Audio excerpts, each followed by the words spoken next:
Miracle. Pernahkah Anda merasa bahwa di balik hiruk-pikuk dunia modern, di antara gemerlap teknologi dan dogmanya, ada sebuah kebenaran yang hilang, sebuah gema sayup dari masa ketika pengetahuan tidak diajarkan, melainkan ditransmisikan.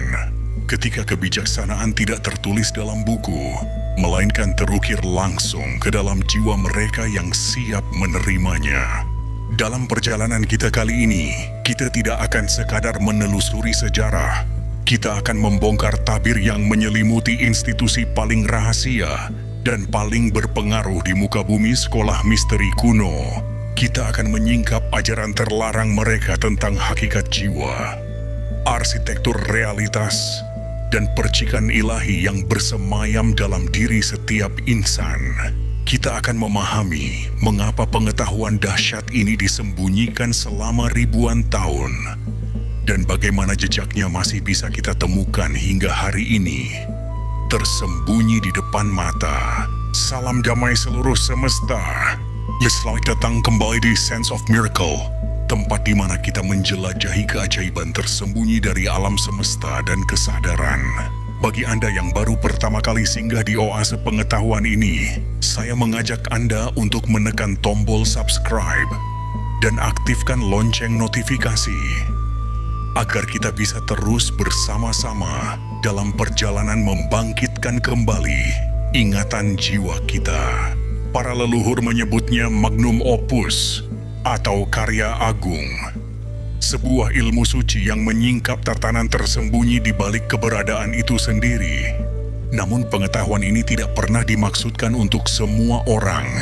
Konon, di kuil-kuil Mesir yang megah, di aula-aula batu Delphi yang sunyi, di ruang-ruang bawah tanah, di bawah pasir Sumeria, ada sekolah-sekolah khusus, sekolah misteri. Di sanalah para initiate, para calon penerus, mempelajari kebenaran yang dapat menghancurkan ilusi kehidupan biasa. Jauh sebelum peradaban modern mencatat sejarahnya, ada bisikan tentang sebuah zaman keemasan yang dikenang dalam legenda sebagai Atlantis. Entah itu sebuah tempat yang harfiah atau simbolis, Atlantis merepresentasikan sebuah peradaban yang memahami kesatuan antara roh dan materi, antara langit dan bumi. Mereka hidup dalam harmoni kosmos. Namun ketika dunia itu runtuh, entah karena kesombongan atau siklus kosmik para adept, para guru besar yang selamat membawa pecahan-pecahan ilmu suci mereka ke negeri-negeri baru. Mereka menyebarkannya ke Mesir, Mesopotamia, lembah Indus, hingga pegunungan Andes. Inilah mengapa kita melihat sidik jari spiritual yang sama di peradaban-peradaban besar ini. Geometri, mitos, dan kode kosmik yang seolah-olah berasal dari satu sumber tunggal. Di Mesir, kuil-kuil bukanlah sekadar tempat pemujaan. Mereka adalah universitas bagi jiwa. Para calon inisiasi di rumah kehidupan di Thebes, atau para pendeta misteri di Heliopolis, tidak hanya mempelajari ritual, mereka mempelajari ritme bintang, kekuatan getaran suara, dan struktur tersembunyi dari roh manusia. Bagi mereka, frasa "kenali dirimu", "noscete ipsum" dalam bahasa Latin, yang terukir di kuil Apollo di Delphi, bukanlah puisi filosofis. Itu adalah sebuah perintah suci, perintah yang mengandung kunci terbesar. Seseorang yang benar-benar mengenal dirinya sendiri dapat memerintah kekuatan penciptaan itu sendiri. Di Yunani, ajaran-ajaran ini muncul kembali dalam misteri Eleusinian dan persaudaraan Pythagorean, Pythagoras, yang sering kita kenal hanya sebagai seorang matematikawan. Pada hakikatnya adalah seorang inisiat agung yang mewarisi kebijaksanaan Mesir dan Babilonia. Baginya dan para pengikutnya, angka bukanlah sekadar alat hitung. Angka adalah simbol ilahi. Setiap digit adalah kunci untuk memahami hukum yang mengikat kesadaran dan materi. Harmoni kosmos atau musik langit-langit bukanlah metafora, itu adalah sebuah revelasi, sebuah penyingkapan kebenaran. Namun, seiring berjalannya waktu, peradaban berubah. Dunia bergeser dari inisiasi menuju keyakinan, dari pengalaman menuju doktrin. Pengetahuan yang dahulu membebaskan jiwa, kini dijaga ketat, dibatasi, atau bahkan didemonisasi, dianggap sebagai ilmu sesat. Sekolah-sekolah misteri pun menarik diri. Mereka bergerak di bawah tanah, bukan hanya secara fisik, tetapi juga secara spiritual. Mereka mulai menyampaikan ajaran mereka melalui alegori, seni, dan arsitektur yang agung. Piramida Giza, Parthenon di Athena, hingga katedral gotik yang menjulang tinggi, semuanya menyimpan fragmen-fragmen dari pola universal yang sama. Sebuah memori tentang tatanan ilahi. Lalu, mengapa semua ini harus disembunyikan? Jawabannya sederhana namun mendalam. Karena pengetahuan sejati memiliki kekuatan untuk mengubah. Ia melarutkan ilusi keterpisahan dan membongkar mesin-mesin kontrol yang dibangun di atas rasa takut. Untuk mengetahui bahwa keilahian bersemayam di dalam dirimu, bahwa kesadaranmu turut menciptakan realitas, adalah menjadi pribadi yang tidak bisa lagi diatur oleh rasa takut. Para bijak kuno tahu bahwa kesadaran semacam ini adalah pedang bermata dua. Ia bisa mengangkat derajat kemanusiaan ke level surgawi, atau menghancurkannya jika jatuh ke tangan yang salah.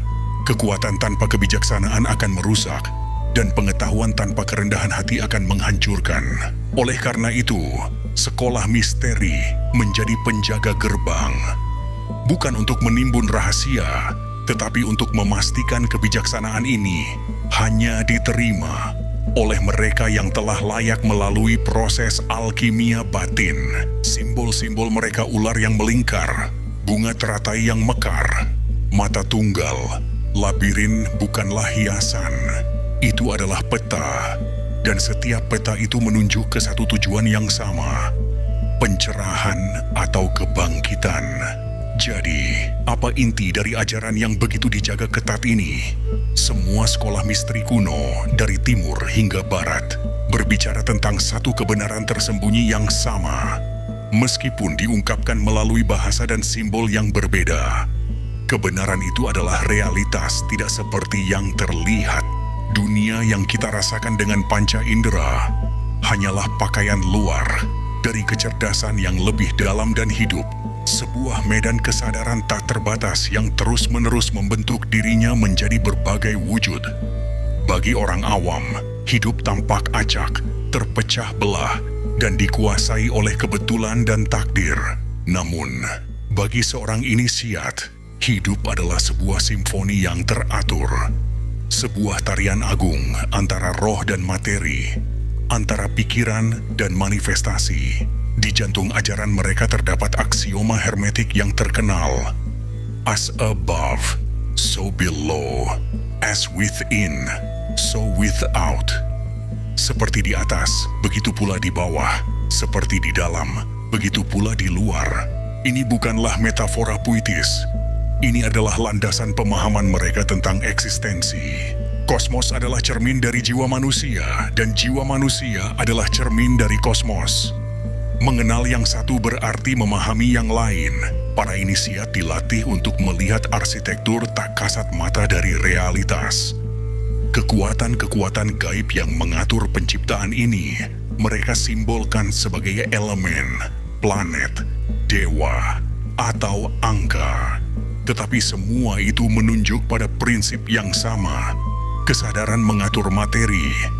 Seorang penyihir, filsuf, atau orang bijak sejati bukanlah ia yang bisa memerintah kekuatan gaib, melainkan ia yang telah menguasai penyelarasan. Kemampuan untuk membawa dunia batinnya selaras dengan harmoni alam semesta. Di kuil-kuil Mesir, para calon inisiasi menjalani ujian yang mencerminkan kebenaran ini. Mereka dihadapkan pada kegelapan total, keheningan mutlak, dan isolasi. Ritual-ritual ini dirancang untuk mematahkan ilusi ego. Di dalam ruang gelap gulita di bawah piramida, mereka secara simbolis akan mati bagi diri mereka yang lama, lalu terlahir kembali ke dalam keadaan kesadaran yang lebih tinggi. Kematian ini bukanlah fisik, ia adalah kematian psikologis dan spiritual. Proses melepaskan semua identitas palsu, nama, status, keyakinan hingga yang tersisa hanyalah kesadaran murni. Misteri Eleusinian di Yunani menggemakan pola yang sama melalui mitos Persephone yang turun ke dunia bawah dan kemudian kembali lagi. Perjalanannya melambangkan perjalanan jiwa dari ketidaktahuan menuju pencerahan, dari keterpecahan menuju keutuhan. Mereka yang berhasil menyelesaikan ritual ini akan keluar sebagai pribadi yang telah berubah, tidak lagi takut akan kematian, karena mereka telah menyaksikan sekilas keabadian di dalam diri mereka sendiri. Dalam bahasa alkimia, proses ini disebut karya agung. Transmutasi dari timah diri yang belum murni dan dikuasai ego menjadi emas spirit yang telah tercerahkan. Setiap ujian, setiap pemurnian, setiap wawasan adalah tahapan dalam alkimia batin ini. Batu filsuf atau philosopher's stone yang sering disalahpahami sebagai benda fisik, sesungguhnya adalah simbol untuk kondisi kesadaran yang sempurna ini, di mana materi dan roh menyatu menjadi satu kesadaran yang bercahaya. Pengetahuan terlarang ini sesungguhnya tidak pernah benar-benar disembunyikan dari dunia. Ia disembunyikan oleh dunia itu sendiri, oleh kebisingan panca indera, oleh ilusi identitas, dan oleh gangguan tak berkesudahan dari alam materi. Gerbang menuju misteri ini selalu terbuka. Ia hanya tak terlihat bagi mereka yang terus-menerus mencari keluar, bukannya ke dalam. Ketika para leluhur berbicara tentang dewa dan surga, mereka tidak sedang menggambarkan makhluk atau tempat yang jauh. Mereka sedang memetakan dimensi-dimensi kesadaran di dalam jiwa manusia. Kuil, mitos, dan teks-teks suci adalah instruksi yang disandikan untuk membangkitkan percikan ilahi di dalam diri. Tugas seorang inisiat adalah untuk mengingat apa yang telah dilupakan oleh pikiran biasa, bahwa kerajaan surga, batu filsuf, pencerahan apapun namanya tidak berada di luar sana. Ia selalu berada di sini. Dia menanti di pusat keberadaan kita sendiri. Kini kita sampai pada pertanyaan terpenting. Bagaimana kita, di zaman modern yang penuh dengan kebisingan dan gangguan ini, bisa mulai menapaki jalan yang sama seperti yang pernah dilalui para bijak kuno? Bagaimana kita bisa menyalakan kembali api yang terlupakan, yang masih berkelip di dalam diri kita? Jawabannya sederhana, namun tidak mudah. Para guru kuno telah meninggalkan jejak, sebuah panduan praktis bagi para pencari modern. Langkah pertama, hening. Sekolah misteri mengajarkan bahwa keheningan bukanlah ketiadaan suara, melainkan kehadiran kesadaran. Inisiasi pertama adalah menenangkan dunia luar cukup lama untuk dapat mendengar suara batin, suara jiwa. Luangkan beberapa menit setiap hari dalam keheningan. Pejamkan mata, bernapaslah dalam-dalam, dan cukup amati. Biarkan pikiran-pikiran berlalu seperti awan tanpa melekat padanya. Seiring waktu, sebuah kesadaran yang lebih dalam akan muncul. Kesadaran yang sama, yang disebut oleh para inisiat sebagai sang saksi. Dari titik inilah Anda mulai mengingat siapa diri Anda sebenarnya. Langkah kedua, penyelarasan. Prinsip hermetik neta seperti di dalam, begitu pula di luar, bukanlah sekadar filosofi. Itu adalah hukum alam.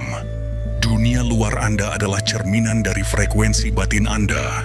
Jika Anda ingin mengubah realitas Anda, ubahlah getaran Anda. Ucapkan kata-kata yang mengandung kebenaran.